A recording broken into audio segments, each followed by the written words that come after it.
pero debemos de proponernos algo.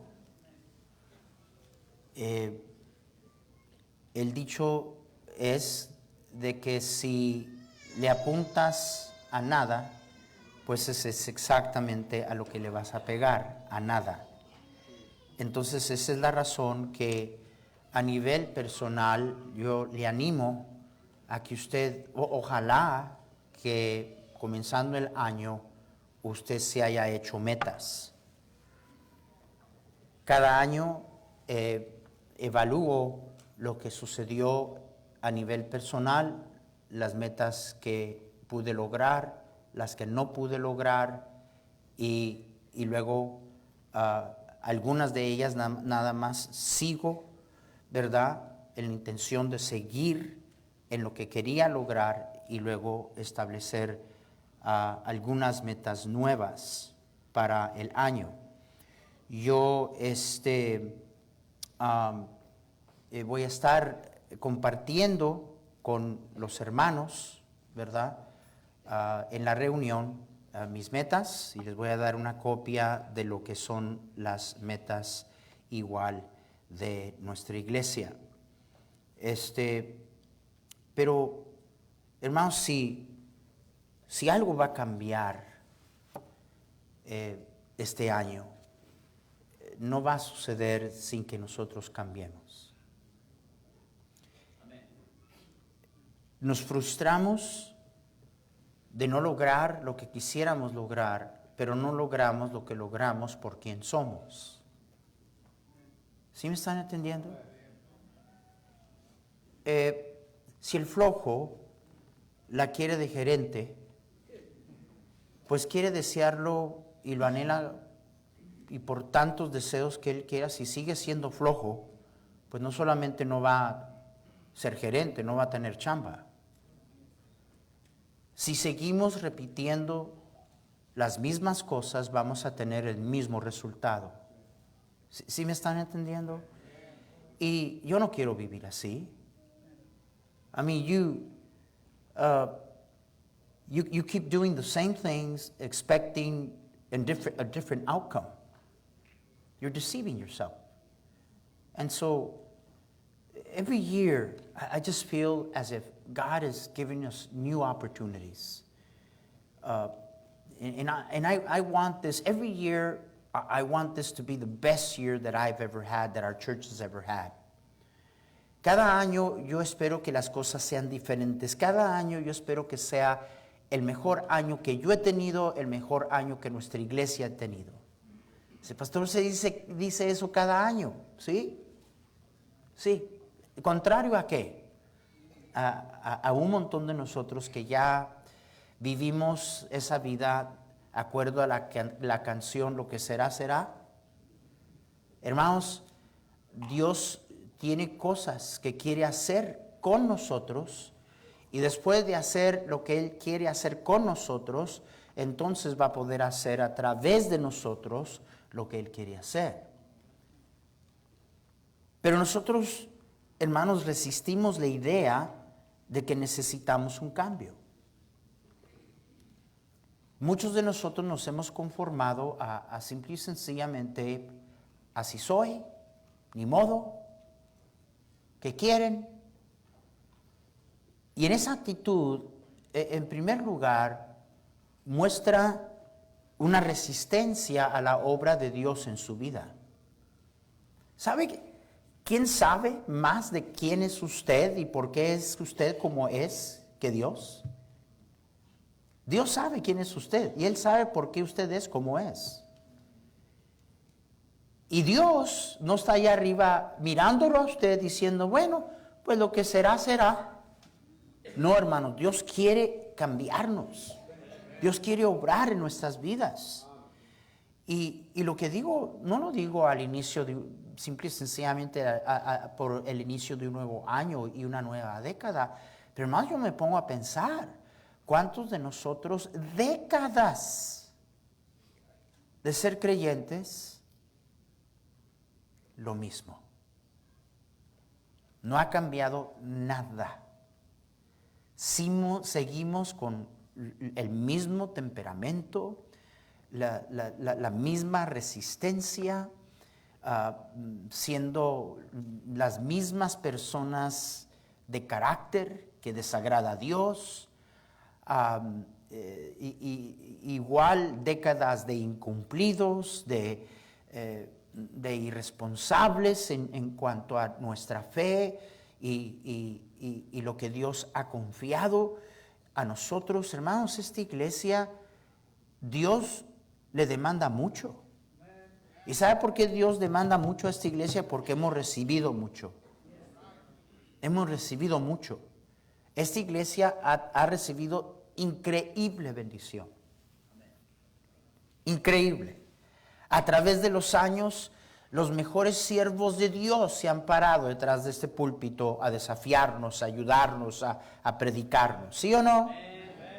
Y nosotros podemos decir, amén, gloria a Dios, y tuvimos a fulano, y vino el doctor Carrizales, y esto, y wow, nomás me estaba poniendo a pensar, el año pasado estaba pensando en el hermano Reed, la conferencia de la familia que tuvimos, qué tremendo, ¿verdad que sí, hermanos? ¿Qué cambió? ¿Qué ha cambiado? Déjeme decirle algo triste, que para muchos de nosotros hay un montón que sí ha cambiado, pero no para bien. Sí ha cambiado. Para muchos sí ha cambiado su compromiso, sus actitudes, su servicio, su manera de ser, el gozo que antes tenían, el entusiasmo, la entrega, su amor al Señor.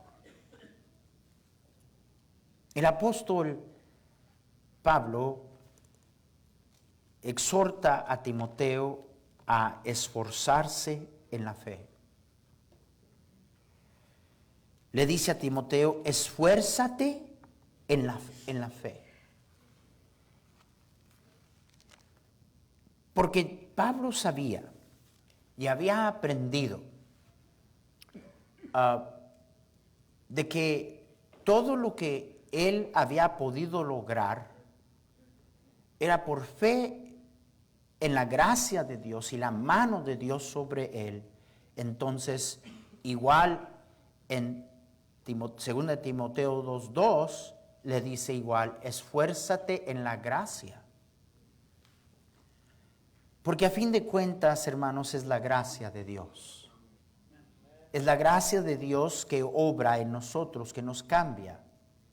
El apóstol Pablo, hablando de esta gracia, nos dice allí en 1 Corintios 15, porque yo soy el más pequeño de los apóstoles, que no soy digno de ser llamado apóstol, porque perseguí a la iglesia de Dios, pero por la gracia de Dios soy lo que soy. Dice, yo ni soy digno de ser apóstol. Yo fui un perseguidor de cristianos. Cuando apedreaban a Esteban, Pablo puso su voto. Pablo en sí tuvo su encuentro con el Señor porque iba rumbo a Damasco a arrestar y perseguir a los cristianos. Y Pablo siempre tuvo eso muy presente. Siempre Pablo hacía esa conexión entre quién él era antes y dónde él estaba y lo que Dios había hecho por él. Y todos nosotros debemos de vivir en conciencia de eso. Y dice, yo no soy ni digno de ser llamado, yo soy el más pequeño de todos los apóstoles, porque yo fui perseguidor de la gracia de Dios, de la iglesia de Dios, pero por la gracia de Dios, dice, soy lo que soy. Y luego dice esto, y su gracia no ha sido en vano para conmigo. Antes he trabajado más que todos ellos, pero no yo, sino la gracia de Dios en mí. Aún en sus logros, a propósito, hoy en día, en el nombre de la gracia, está enseñándose que no tenemos que hacer nada y que nadie debería de estar diciéndote que debes de hacer nada, porque estamos bajo gracia. Yo veo aquí que la gracia trabaja. Dije que la gracia trabaja. Y Pablo dice, por la gracia de Dios he trabajado más que todos. Pero es muy cuidadoso en regresar a recordaros, pero no yo, dice, no yo, sino la gracia de Dios en mí. Entonces, Dios en su gracia obra en nuestras vidas. Dios en su gracia nos cambia. Pedro habló de esta gracia y Pedro, tratando de animar a los hermanos en medio de grandes problemas y de gran persecución, en primera de Pedro capítulo 5 versículo 10 dice, mas el Dios de toda gracia, eso me encanta a mí, el Dios de toda gracia, que nos llamó a su gloria eterna en Jesucristo, después de que hayas padecido un poco de tiempo, por diseño de Dios, es diseño de Dios que pasemos angustias. Es diseño de Dios que sufras a veces. Es diseño de Dios que alguien te hiera. Amén. Es diseño de Dios a veces que alguien inclusive te haga un mal. No es que es aprobado por Dios, no es que le agrada a Dios, es que Dios hace uso de estas cosas porque está contrario a conseguir que tú te amargues, está tratando de cambiarte. Está tratando de obrar en nuestras vidas. Y por eso es que dice, mas el Dios de toda gracia que nos llamó a su gloria eterna, después de que hayas padecido un poco, Él mismo os perfeccione, afirme, fortalezca y establezca. ¿Para qué? Para que nuestras vidas le glorifiquen. Y por eso es que dice, a Él sea la gloria y el imperio por los siglos de los siglos. Amén. Cada una de esas cosas que Dios afirme, eso quiere decir madure, perfeccione, es madure, afirme, fortalezca y establezca. En gramática del lenguaje original están en el tenso futuro. O sea, nos está diciendo que estas cosas no están en nosotros todavía. Dios las está obrando. ¿Alguien me está entendiendo? ¿Y quién lo hace? Lo hace el Dios de toda gracia. ¿Se acuerdan cuando el apóstol está pasando un tiempo bastante difícil? Los estudiados nos dicen que el problema que tenía Pablo más probablemente era de naturaleza física. Algún problema.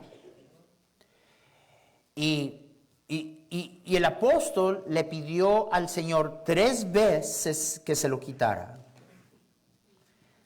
Déjeme comentar otra cosa de Pablo. Como a mí me encanta Pablo. Mire, nosotros, si fuéramos nosotros diríamos, yo no me quejo, no, lo que Dios quiera, eso es lo que hablas y luego después vives quejándote. Qué bueno saber que Pablo no era un falso. Pablo pone en letra para que todos nosotros lo leamos. Estamos hablando de este gigante de la fe. Estamos hablando de probablemente el siervo más grande de Dios que ha vivido en la faz de esta tierra. Y el apóstol nos está diciendo, Dios permitió algo en mi vida que no me gustó. Pero usted es tan santo, usted dice, no, a mí todo me gusta. Y usted es un mentiroso. ¿Sabe lo que nos hace falta? Transparencia. Ven, parte de la razón de por qué Dios pudo obrar en la vida del apóstol Pablo es que él era tan transparente. Usted y yo queremos siempre admitir que siempre lo tenemos todo en orden. Pablo dice, yo no soy digno. Usted dice, yo soy más que digno. Es más, yo no sé por qué en esta iglesia no me han reconocido todavía. Pablo dice, yo en mi hombre interior me deleito en la ley de Dios, pero encuentro otra ley que combate en mí, que no me deja hacer lo que yo quiero hacer. Y usted dice, no, yo siempre quiero hacer lo que Dios quiere, y es pura mentira. ¿Se da cuenta qué transparente es Pablo? Y Pablo dice, no me gustó que el Señor me permitiera esto en mi vida, y se lo pedí 3 veces al Señor que me lo quitara. Lo que Dios está usando ahorita para cambiarnos, lo que Dios quiere usar para cambiarle a usted, usted y yo constantemente lo resistimos. Decimos, no quiero sufrir, no quiero que alguien me falle, no quiero que alguien me haga sentir mal, no quiero que alguien me ofenda, no quiero pasar problemas económicos, no quiero problemas, no quiero, y esas mismas cosas son las cosas que en una forma u otra Dios, por su gracia, tiene intención de cambiarnos. ¿Qué fue la contestación del Señor después de que 3 veces le pidió que le quitara el aguijón en la carne? En 2 de Corintios 12, la palabra de Dios nos dice que le dijo, bástate mi gracia. Y bien, esa es la razón que Pablo pudo decir, por la gracia de Dios, ¿soy qué?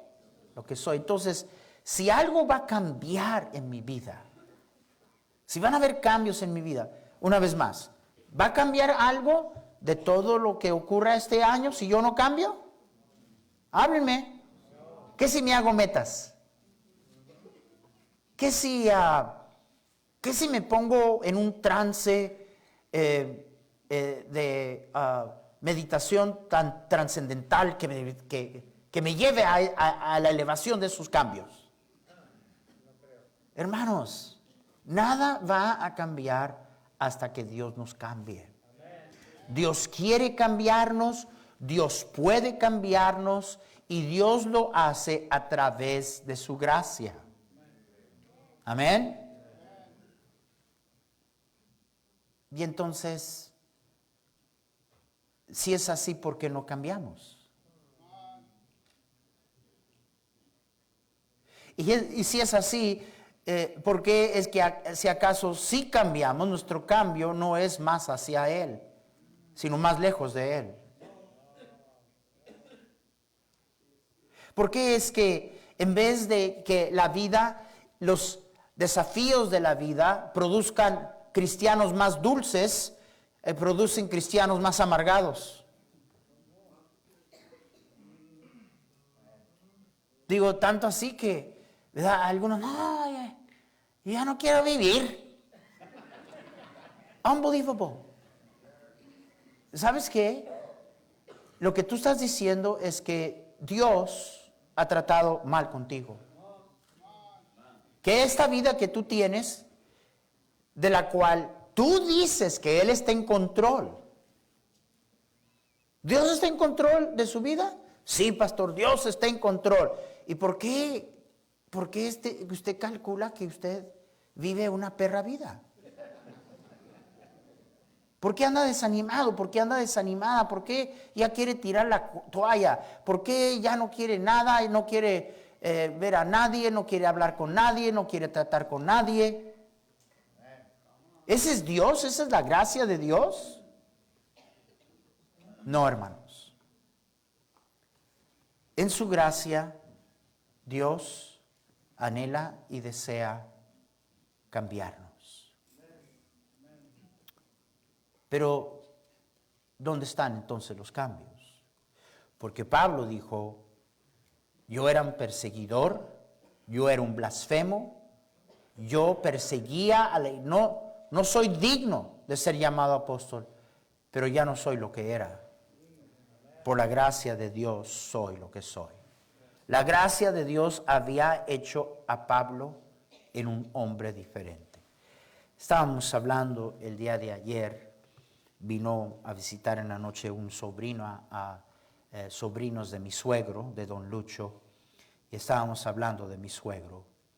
Estábamos contándole a Manuel Bautista porque pues, si alguien conoció al don, ellos conocieron al don. Y los que conocieron al don, pues saben de lo que estoy hablando. Era cosa seria.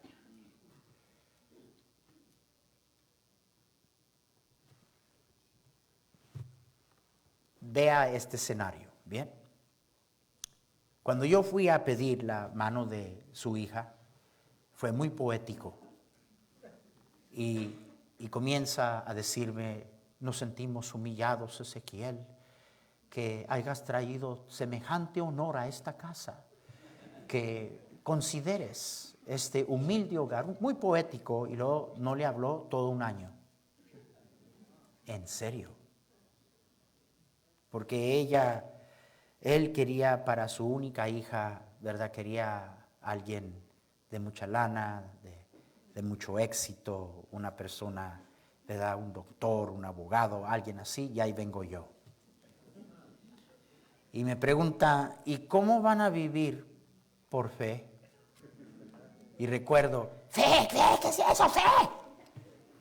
Además, tienen que entender que cuando nos casamos, el don y la hermana tenían quizá como 2 meses de creyentes. Y de repente, yo soy su yerno y su pastor. Cada semana se iba de la iglesia. Porque le tenía que llamar la atención de cosas y andaban en conflicto constante. Y mi esposa me llamaba y decía, sube amor, ya andan agarrados otra vez. Y ahí voy yo de referee. Y ustedes saben cómo era. Y me decía, pues si crees que ando mal, Ezequiel, me voy de la iglesia. Cada semana se iba. Y yo le decía, váyase. Y váyase a la China y sus problemas se van con usted. Pero el don siempre no pasaba media hora que me llamaba. Me dice, Ezequiel, perdóname, todos somos pecadores. Lo que quiero decirles es que a través de los años nosotros vimos la gracia de Dios en ese hombre. Al final, no era el mismo. Dios lo cambió. Los que lo conocimos temprano, hasta el final de su vida, lo único que vimos es más compromiso a Dios, más amor a Dios, y que no era la misma persona. Porque la gracia de Dios obró en su vida. Ahora bien, ninguno de nosotros, igual que Él, vamos a terminar siendo todo lo que debemos de ser en esta vida. Pero la gracia de Dios debe de ser evidente en los cambios que Dios obra en nuestras vidas. Y hermanos, vuelvo a repetir, si 2020 va a ser diferente, no será diferente hasta que usted sea diferente. Hasta que Dios obre esos cambios que Él tanto quiere obrar y puede obrar por su gracia en nuestras vidas. Ahora, todo eso para concluir y decirte que entonces, acuerdo a las Escrituras, si la gracia de Dios es lo que obra cambios en mi vida, lo que yo necesito es la gracia de Dios. ¿Cuántos dicen amén? Hay un problema. Dios da su gracia solo a los humildes.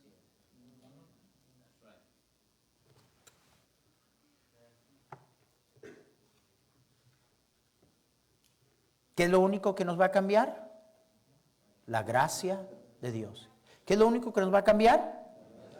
Yo necesitamos, pero Dios da su gracia solo a los humildes. Y Santiago dice, y resiste.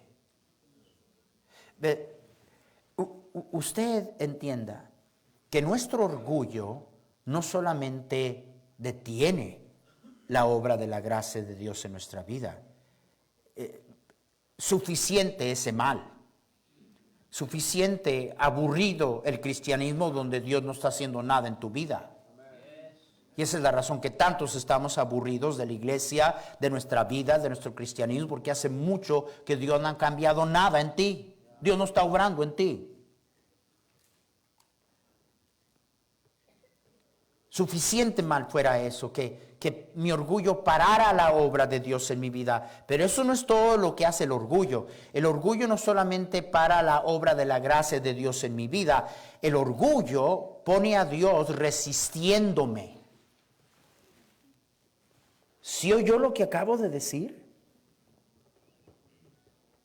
Yo prefiero un ejército viniendo en contra de mí que Dios resistiéndome. Y tanto en Primera de Pedro 5, cuando nos dice, humillaos pues bajo la mano poderosa de Dios, Dios da gracia a los humildes, resiste a los soberbios, como en Santiago, que vuelve a repetirse, Dios da gracia a los humildes, resiste a los soberbios. El término es el mismo, es un término militar que habla de alguien que se posiciona para enfrentar a su enemigo, para combatir contra su adversario. Dios ve al cristiano resistente como un adversario. Nuestro orgullo para la obra de la gracia de Dios, por eso es que seguimos siendo las mismas personas, nada cambia, y si cambia, cambia para peor. Pero lo peor de todo, aunque eso es suficiente malo, lo peor no es que solamente para y cesa la obra de la gracia de Dios, sino encima de eso, que Dios se postule como mi adversario resistiéndome.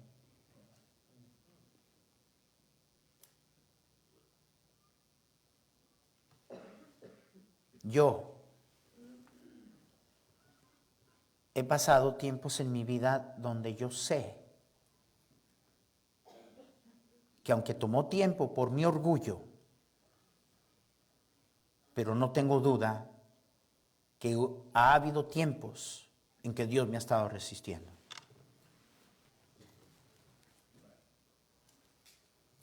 Ahora, lo mismo ha sucedido en tu vida, pero tú no lo admites. Y el problema es que nunca se nos, it never dawns on us. You know, we see just in front of what's in front of our nose. It never occurs to us, is God resisting me here? No se nos ocurre, ¿estar Dios resistiéndome? Dios no deja de amarnos, hermanos, Dios nos ama. Pero, ¿verdad?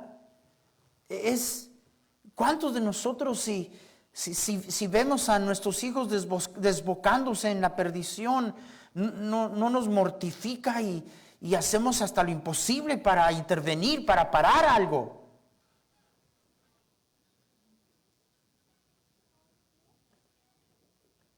Con resistencia si es necesario. ¿Será diferente con un Dios que nos ama tanto? Somos sus hijos, hermanos. Pero, si usted quiere saber, y si usted se pregunta, ay, ¿por qué no cambio? ¿Por qué no cambio? Déjenme decirle que es el problema número uno de por qué no cambiamos, es nuestro orgullo.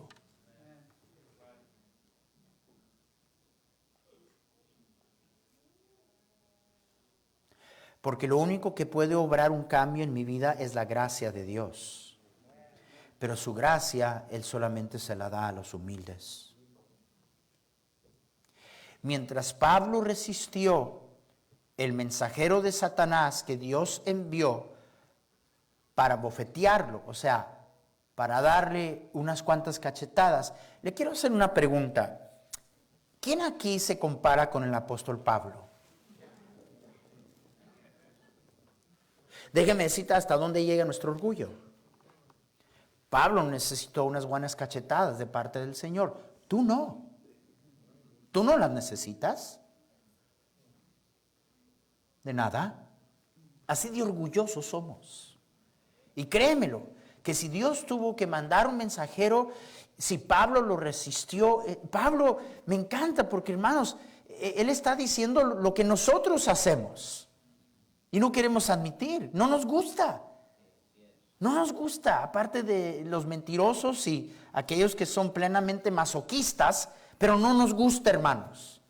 Cuando Dios comienza es que saben una cosa, Dios necesitaba obrar cambios en Pablo, Dios necesitaba darle de su gracia a Pablo, pero ¿qué estaba estorbando la gracia de Dios en la vida de Pablo? Su orgullo. Y por eso es que Dios tuvo que tratar con su orgullo. Y si Dios va a obrar en tu vida y la mía, Dios va a tener que tratar con nuestro orgullo. Dije, Dios va a tener que tratar con nuestro orgullo. En distintas formas y distintas maneras. A veces permitiendo que caigamos en nuestras puras narices.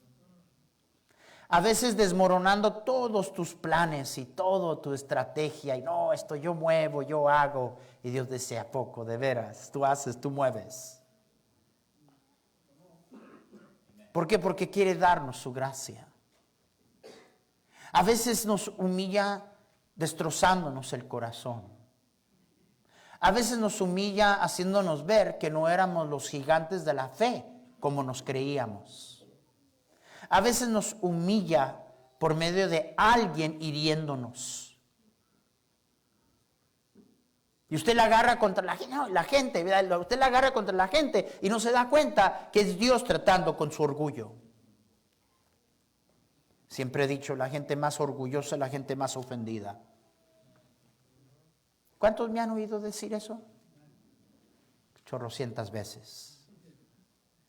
Si yo voy a andar de herido y de dolido, yo inmediatamente sé cuál es el problema. Soy un creído.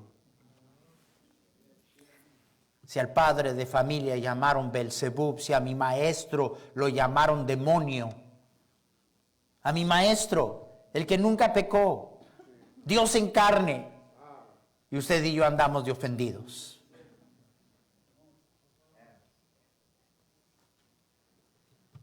Yo quiero que este año sea diferente.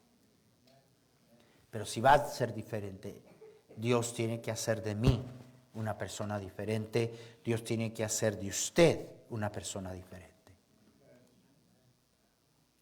¿Cuántos dicen amén? Vamos a ponernos de pie. Y mire, yo le invito. El himno que cantamos decía, yo me rindo a ti. Ya, como que Dios te tiene en esa llave y dice, mira, no quiero quebrarte la pierna, no quiero quebrarte el brazo, ¿te rindes? ¿Ya te rindes? ¿Hasta cuándo te vas a rendir? ¿Hasta cuándo vas a rendir tu voluntad a la mía? ¿Hasta cuándo te vas a humillar y ponerte en mis manos para que yo haga lo que quiero hacer en ti, lo que puedo hacer en ti y lo que quiero hacer de ti? Quiero usarte. Quiero que seas un instrumento en mi mano. Quiero que este año, diferente a todos los años, tú veas cosas grandes en tu vida personal, en tu familia. Pero para eso necesito cambiarte. Necesito que confíes en mí. Necesito que te humilles en confianza en mí y dejarme hacer lo que yo necesito hacer en tu vida. Mírame a mí.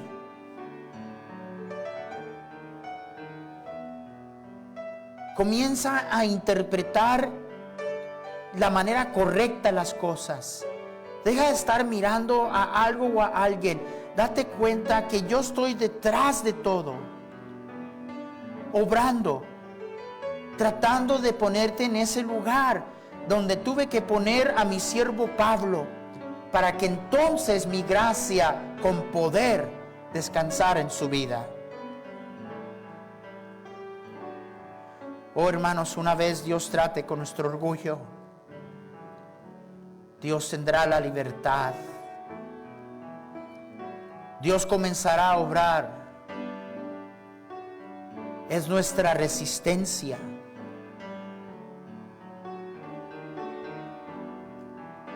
Nuestra resistencia motivada por nuestro orgullo, por la altivez y la soberbia de insistir mi manera, mi voluntad, lo que yo quiero.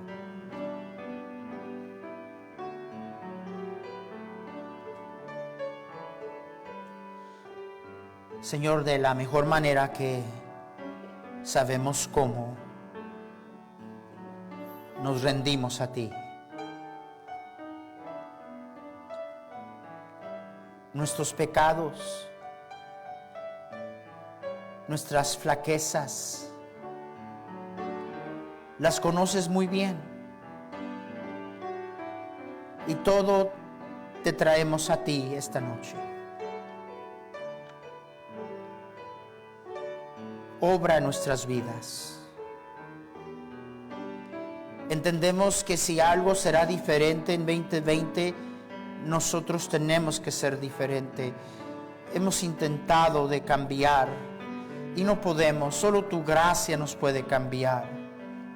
Haznos ver, haznos entender que nuestro orgullo es lo que detiene tu gracia, lo que invita a Dios a resistirnos en nuestra vida.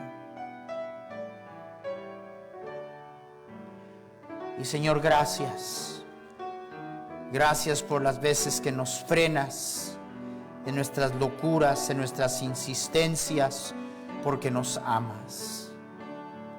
Aún eso es gracia. No apartes, Señor, tu gracia de nosotros. Haznos diferente en este año y que cosas grandes y diferentes ocurran este año en nuestras vidas. Te lo pedimos en el nombre de Cristo. Amén. Hermanos, antes de despedir